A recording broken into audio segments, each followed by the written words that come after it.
नमस्कार आपण मानकु मोर चैनल भानी क्रिएशन को मु आपको स्वागत जनाऊँगी।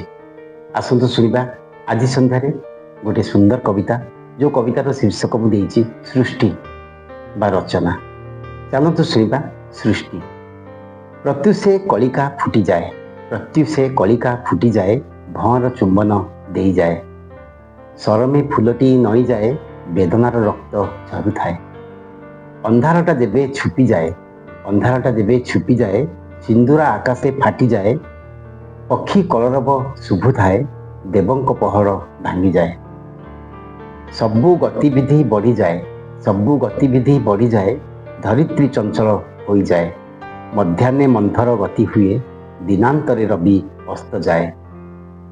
संध्या कासे जह्न उई थाए, संध्या कासे जह्न उई थाए, पृथ्वी निस्तब्ध हो जाए, विहंग नीड़कू फेरी जाए, निशिर कृष्णता भरी जाए।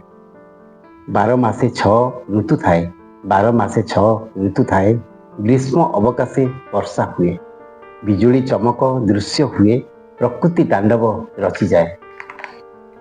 शरतरे काश हसु थाए, शरतरे काश हसु थाए, हिम काल आग मन हुए, शीतरे हिमाद्री लुचि जाए, बसंतरे धरा शोभा पाए। मृदु समीरण बहु थाए, मृदु समीरण बहु थाए, कुहू ताने मन भरी जाए, कुंज बने कान्हा छुपी रही, राधार प्रतीक्षा करी थाए, राधार प्रतीक्षा करी थाए। धन्यवाद।